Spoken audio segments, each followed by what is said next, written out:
이제는 디즈니 플러스 카지노로도 널리 이름을 알린 강윤성 감독. 하지만 범죄도시 이전엔 무명이었는데요. 대학교를 다닐 때부터 장편 영화 제작을 꿈꿨지만 복잡한 사정으로 꿈을 이루지 못한 채 40대가 되었고 여성 의류 매장을 하는 아내를 도우며 생계를 유지했습니다. 그러다 평소 친분이 있던 마동석이 술자리에서 2004년 가리봉동 사건으로 운을 떼면서 내가 이 형사물의 주인공이 되고 싶은데 같이 영화를 만들어보자 라는 제안을 했죠. 그렇게 마동석이 기획하고 감독이 시나리오를 쓰기 시작합니다. 집필을 완료하고 투자를 찾아다녔지만 감독의 데뷔작이고 또 마동석의 당시 인지도 등등을 고려했을 때 이 흥행을 보장할 수는 없었기 때문에 모두 거절당했는데요. 감독은 깔끔하게 영화를 접고 아내와 함께 스페인으로 잠시 여행을 떠납니다. 그런데 그 스페인에서 마침내 투자자를 찾았다라는 연락을 받았고 한국으로 돌아와 이 범죄도시의 제작을 시작했죠. 사실상 제목만으로 이제는 손익분기점은 가볍게 넘기는 흥행작인 범죄도시는 이렇게 어렵게 출발했습니다.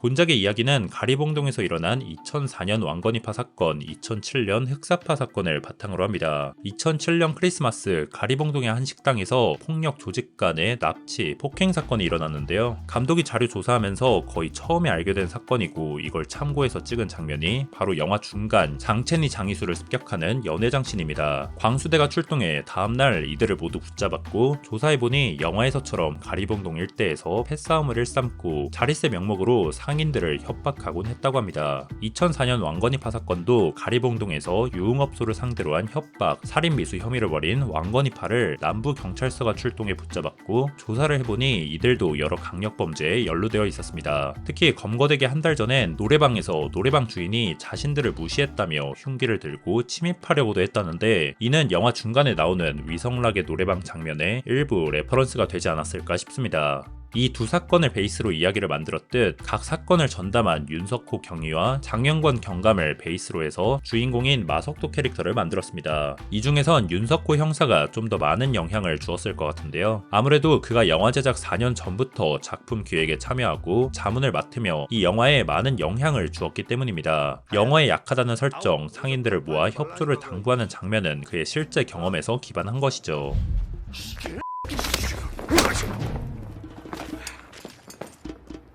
영화 초반 마석도가 손바닥으로 턱을 쳐서 제압하는 장면도 마찬가지인데요. 역공의 위험 때문에 한 방에 때려 눕혀야 되고 골절 위험 때문에 주먹보단 손바닥을 쓰는 경우가 현장에 많이 있다고 합니다. 원래 마동석이 복싱 기술을 많이 넣으려고 했지만 이 자문을 바탕으로 형사들이 실제로 쓰는 호신술 위주 액션으로 대체한 부분이 영화에 많이 들어가 있습니다.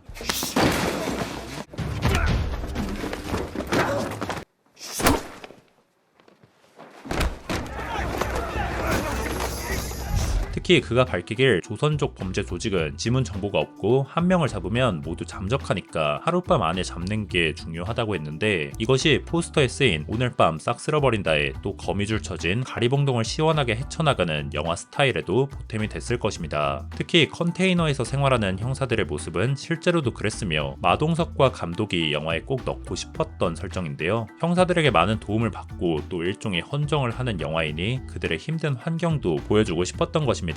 개봉 후 이 영화를 본 형사들은 이런 디테일을 칭찬했으며 금천경찰서는 현재 신축 이전에서 형사들은 이제 사무실에서 일을 한다고 하죠. 범죄도시는 가까운 사람들끼리 으쌰으쌰하는 분위기가 있어서인지 현장에서 애드립이 많이 나오는 편인데요. 특히 유머 장면에서 애드립이 많은데 몇 가지를 꼽아보자면 야, 숨 쉬어, 숨.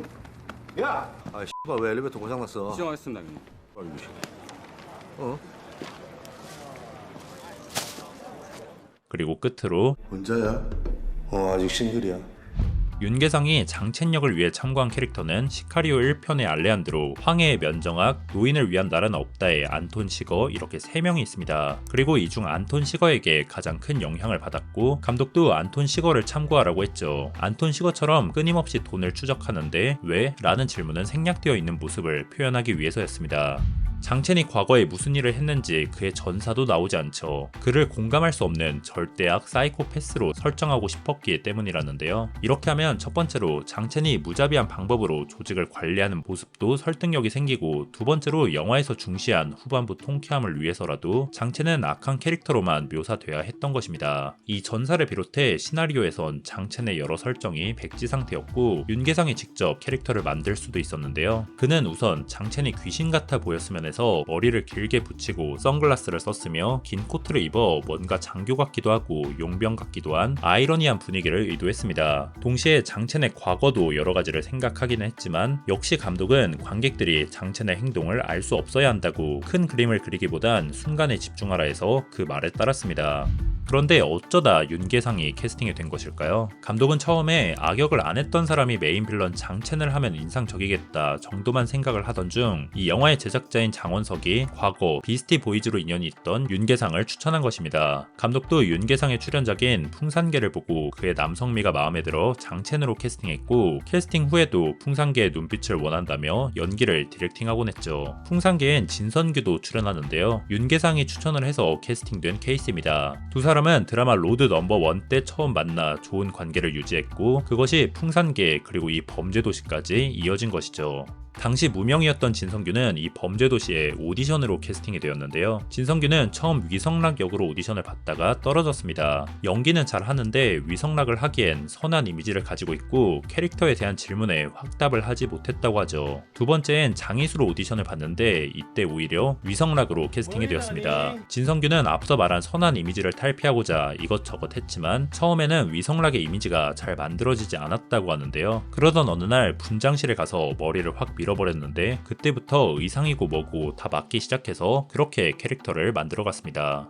양태는 원래 시나리오에선 그렇게 부각되는 인물도 아니었고 캐스팅도 막바지에 이루어졌습니다. 그런데 막상 현장에서 김성규가 이상하게 풀린 사람처럼 연기를 하는데 다들 그 느낌을 좋아했고 윤계상이 자기 분량을 덜어줘 지금처럼 양태의 비중이 늘어난 것인데요. 양태가 먹을 거에 집착한다는 설정도 나중에 추가한 것입니다. 잔혹하고 무자비한 캐릭터의 본능적인 측면을 부각시키고 싶었던 거죠. 이걸 기반으로 양태는 기본적으로 배고픈 인물이고 먹고 살기 위해 장첸에게 붙어있으며 한편으론 장첸이 언제든 자기를 버릴 수 있다는 두려움을 가진 존재라고 생각하면서 연기했습니다. 그리고 몸무게를 5kg 정도 빼고 머리도 짧게 하고 눈썹도 밀어버렸죠. 꽃제비 관련 기사들을 보며 양태역을 연기하는데 참고하기도 했습니다.